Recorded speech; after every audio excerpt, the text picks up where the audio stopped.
Halo semuanya, perkenalkan nama saya Muhammad Rafi Wibowo dengan NPM 21066538855. Pada video kali ini saya akan mempresentasikan mengenai lab ketujuh saya, yaitu mengenai attendance, timesheet, kontrak, dan overtime.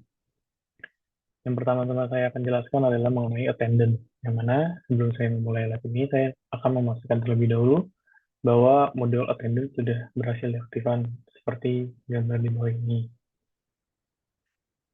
Setelah itu, selanjutnya saya akan masuk menggunakan akun employee yang sudah dipilihkan sesuai dengan instruksi lab sebelumnya, yang mana saya menggunakan 3 akun sesuai dengan prosedur yang diberitahu pada soal lab, yang mana saya menggunakan akun Rama, Heru, dan juga akun Hana. Setelah itu, setelah berhasil login, maka saya melakukan check-in untuk masing-masing akun tersebut, yang mana tampilannya akan seperti ini. Terdapat Rama, Heru, dan juga Hana. Setelah melakukan check-in, saya dapat melihat informasi detail terkait waktu check-in yang tercatat di akun tersebut, yang mana gambarnya akan seperti ini, yang menandakan ada waktu untuk check-in-nya. Setelah ketiga akun tersebut berhasil melakukan check-in, saya melanjutkan dengan melakukan check-out dari masing-masing akun, yang mana saya kembali masuk ke setiap akun satu persatu, lalu menuju ke mode attendance dan melakukan check-out, seperti gambar di bawah ini. Setelah saya berhasil melakukan check-out di ketiga akun tersebut, saya kemudian masuk ke akun administrator, yang mana untuk memeriksa data laporan kehadiran karyawan. Saya sebagai admin, saya menuju ke modul attendance dan membuka bagian report atau laporan kehadiran, seperti gambar di bawah ini. Setelah itu, saya melakukan import file attendance yang diberikan pada instruksi lab, yang mana saya mengubah template tersebut menjadi seperti ini.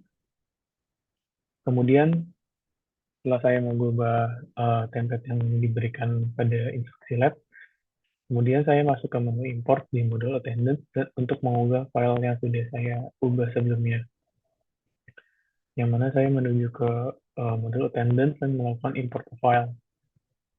Yang mana jika file tersebut sudah bisa diimport, maka terdapat tulisan everything seems valid seperti gambar berikut ini. Lalu setelah itu dapat dilihat bahwa attendance yang saya import sudah masuk dalam list attendance ini. Setelah itu saya masuk ke menu konfigurasi di dalam modul attendance untuk mengaktifkan fitur extra hour. Yang mana di sini saya menemukan 2 kolom yang perlu diisi sesuai instruksi yang ditunjukkan pada gambar panduan. Seperti gambar berikut ini. Setelah itu, setelah menyelesaikan konfigurasi, saya melanjutkan ke halaman reporting di modul attendance untuk membuka daftar chart yang tersedia, di mana saya memilih salah satu chart untuk menampilkan data kehadiran dan overtime karyawan untuk dianalisis. Berikut ini gambar dari chart tersebut.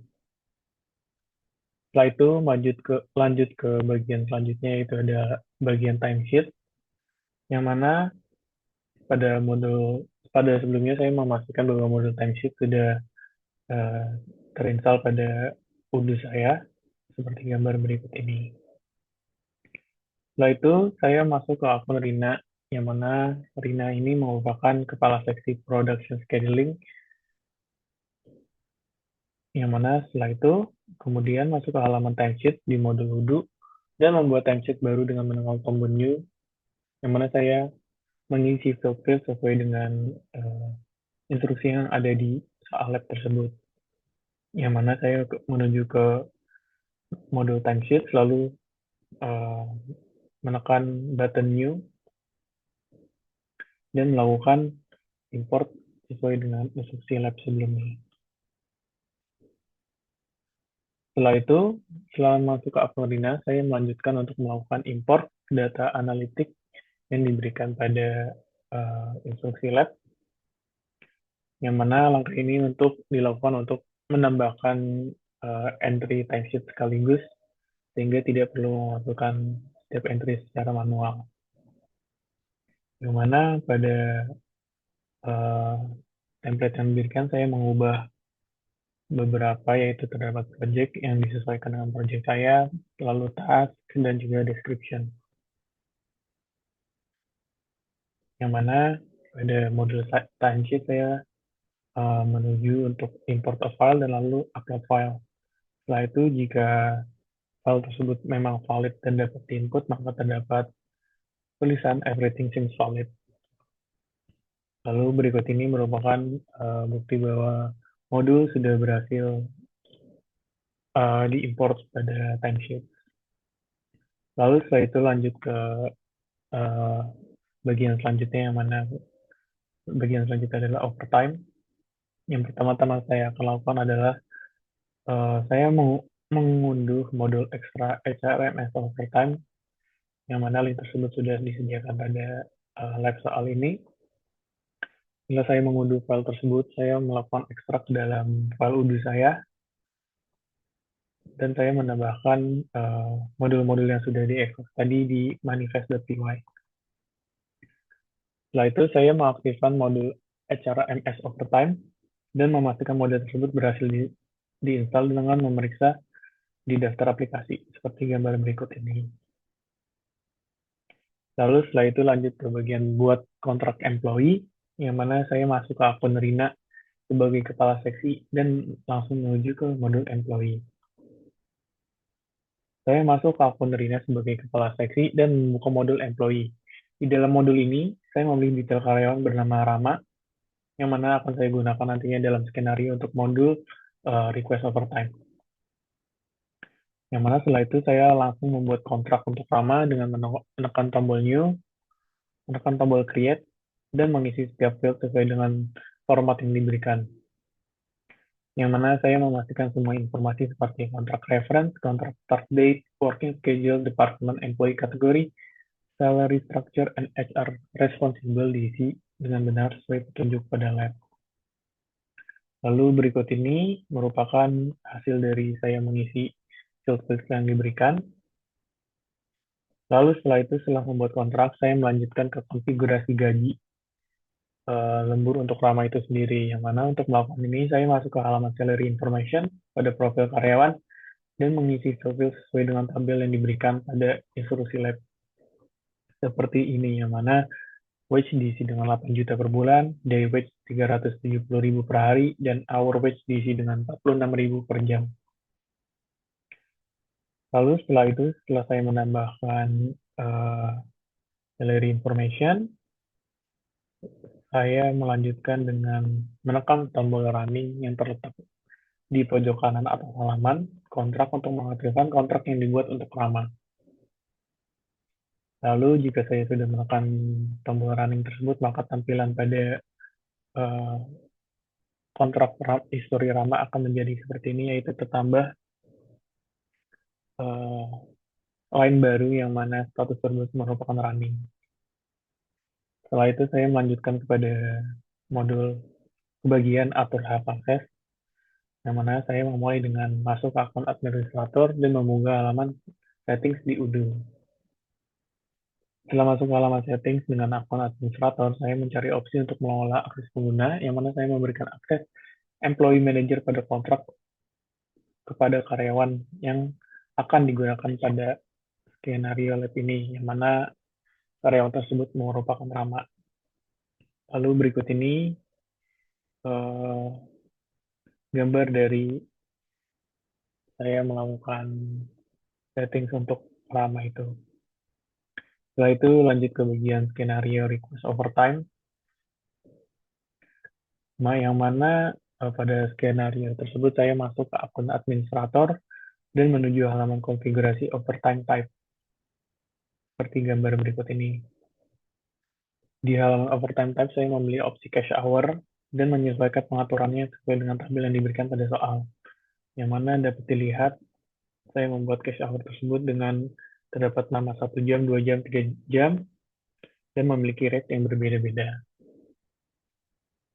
Setelah berhasil menyelesaikan konfigurasi overtime type, saya kemudian masuk ke akun Rama yang telah memiliki kontrak aktif, yang mana saya membuka modul request overtime dan membuat permintaan overtime baru untuk Rama sesuai dengan tabel yang diberikan. Yang mana saya membuat overtime request, lalu saya mengisi dengan tabel yang diberikan pada soal, seperti gambar berikut ini.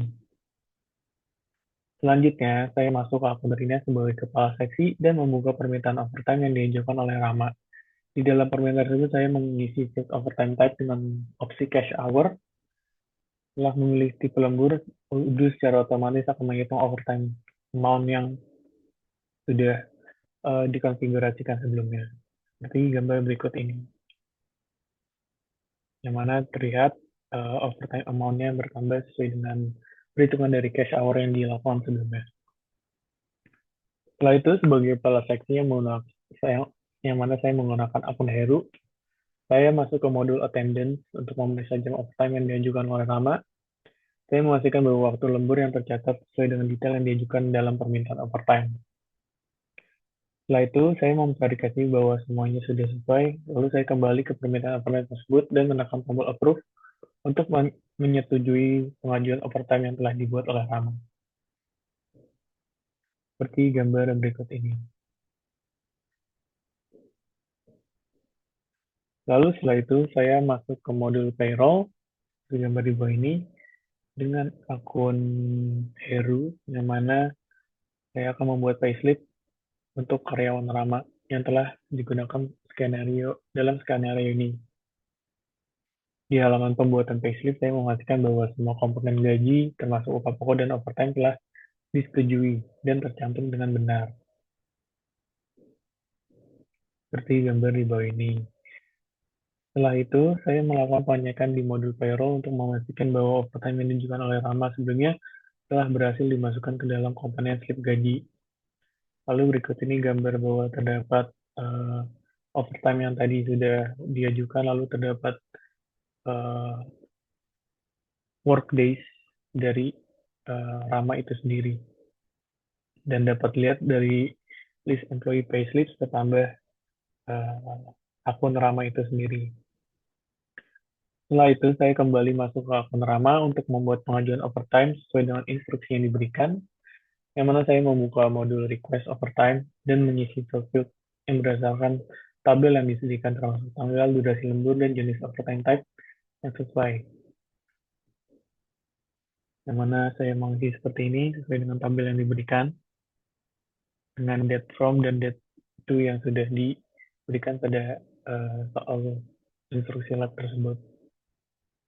Yang mana setelah itu saya kemudian masuk kembali ke akun Rina sebagai kepala seksi untuk memeriksa pengajuan overtime terbaru yang dilakukan oleh Rama. Saya membuka modul attendance untuk memastikan bahwa waktu lembur yang diajukan sesuai dengan jam kerja aktual yang tercatat di sistem. Setelah saya melakukan pengecekan, saya menemukan bahwa jam kerja yang diajukan tidak sesuai dengan catatan waktu yang sebenarnya. Karena ketidaksesuaian ini, saya menolak pengajuan tersebut dengan menekan tombol review, yang mana setelah status pengajuan berubah sesuai dengan indikator di sistem menandakan bahwa overtime ini tidak disetujui. Berikut ini gambarnya, yang mana tadinya statusnya masih waiting, lalu saya mengecek dengan akun Rina dan menekan tombol review karena overtime yang diajukan tidak valid sesuai dengan jamnya. Lalu jika saya sudah menekan tombol review, maka status pada ujung kanan atas menjadi review. Lalu setelah itu, dengan berhasilnya proses penolakan atau rejection pada permintaan lembur, maka lab ketujuh ini telah berhasil saya selesaikan. Mungkin